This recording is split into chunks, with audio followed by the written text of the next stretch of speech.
There's never been anything like it.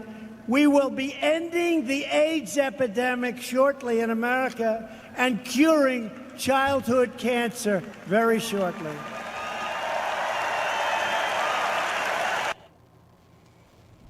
So that was President Donald Trump saying that under his administration, we will be ending AIDS and curing childhood cancer. Wow. Okay, hey man, look, would that be great if that happened? Absolutely. The only problem is, it's not going to happen. He's lying. Of course he's lying.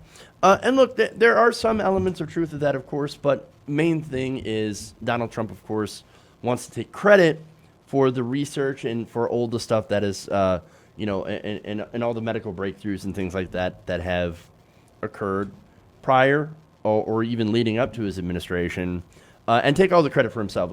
I cured cancer. I cured childhood cancer. I'm the greatest president. You had nothing to do with it, as I'm going to show you. Now, here's the thing. So, again, he wants to take credit for this, right? Do you know he actually literally cut funding for the National Institute of Health? His proposed budget for the next fiscal year cuts that budget by over $900 million. Wait a minute.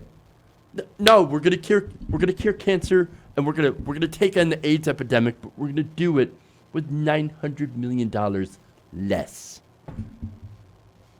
Wow. Okay. Well, now here's the thing, right?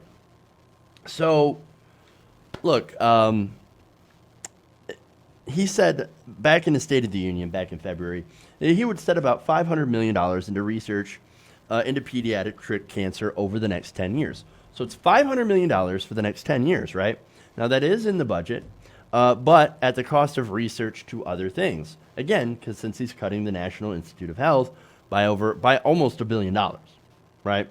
So now the proposal would be a boost in federal spending on cancer, and that's good, but it's unclear, according to Kaiser Health Family Foundation, how meaningful the increase is in relation to current federal spending on childhood cancer research. And by the way, most childhood cancers, and this is good, the cure rate for pediatric cancer is around 80%, and a lot of that has to do with a lot of breakthroughs into treating childhood leukemia. Now, there are other cancers that are around 20% cure rate, and that's something that we definitely need to look into. So look, the money is welcome. At least he's not cutting that part, but he's only giving about $500 million over the next 10 years. It's about $50 million a year. Now, the National Institutes of Health estimates that its 2019 spending in this area will be about $462 million this year.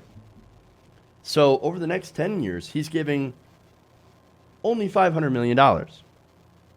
So $500 million over 10 years amounts to about a bit more than 10% increase. Now, that is far from having enough money to outright eliminate childhood cancer, as well as also ending the AIDS epidemic. So now, do you know how much of a difference this is, right? So again, Donald Trump, $500 million over 10 years, right? $50 million a year.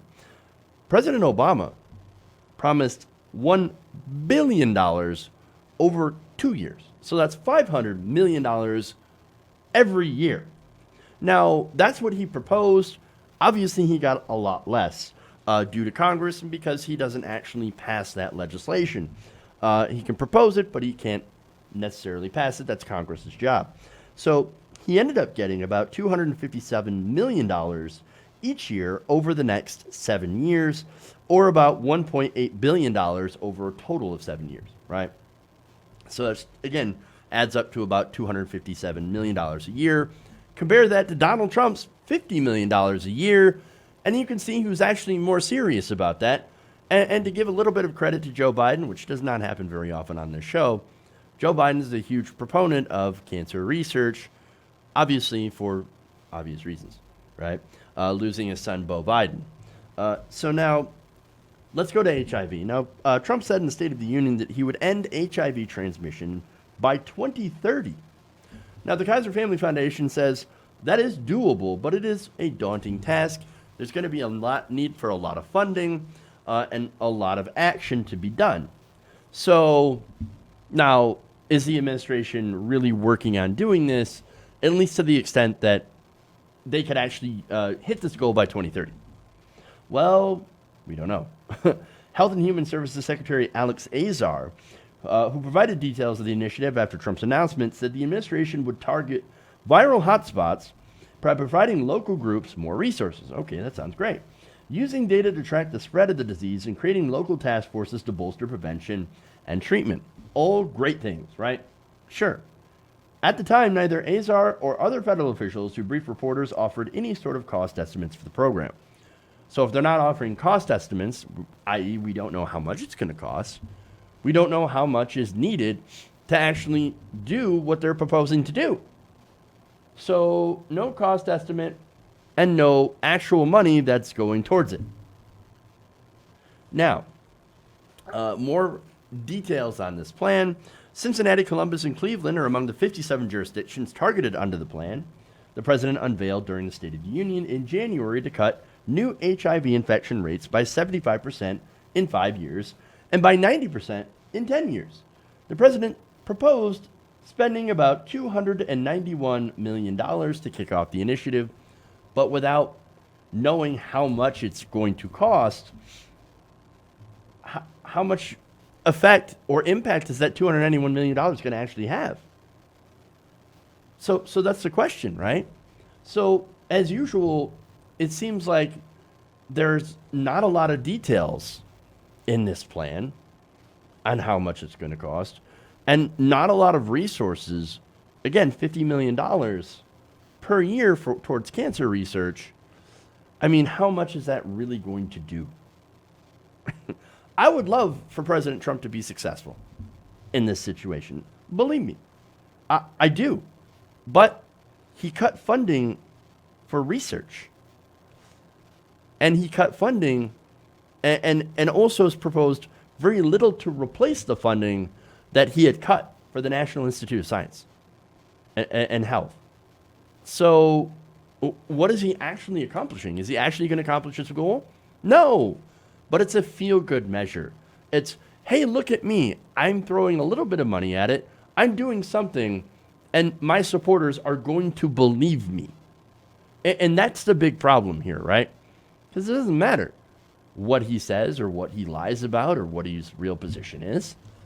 As long as he says it, he's got people out there that literally will believe in everything that he says. I don't get it. I don't get it. Now, as far as science is concerned, right? What's hilarious is that, oh no, we're going to use science, by the way, to cure these diseases, right? To solve the cancer crisis, to end the spread of HIV transmission, all great things, right? But it is kind of hard to see somebody advocate for science who doesn't actually believe in science. But again, right? We have an issue, one of the most important issues facing the survival of humanity, climate change, that Donald Trump, the president, does not believe in. New story out, right? We just lost 11 billion tons of ice in the Arctic because of warming temperatures. 11 billion tons. That's an insane amount of sea ice. And what are we doing about it? Nothing. We have a president who doesn't believe in doing anything about climate change because it is a, quote, hoax from the Chinese to hurt American manufacturing. He doesn't believe in science. He doesn't believe in vaccines. He had come out as anti-vax, and then, of course, when he got criticized for it, was like, oh, no, I do believe in vaccines now. No, you don't. No, you don't. So, excuse me if I don't think that he's serious about science and health. His administration, on the health portion, tried and unsuccessfully tried, I should say, to take health care or health insurance away from 30 million Americans by repealing the ACA. And since they were unable to do that, they've been slowly chipping away at that piece of legislation, which was not great to begin with, and is now even worse. So, again, excuse me if I don't believe that he's serious about any of the stuff that is generally pretty good that he is proposing. I don't believe that he will do it. But he sure does want to take credit for it.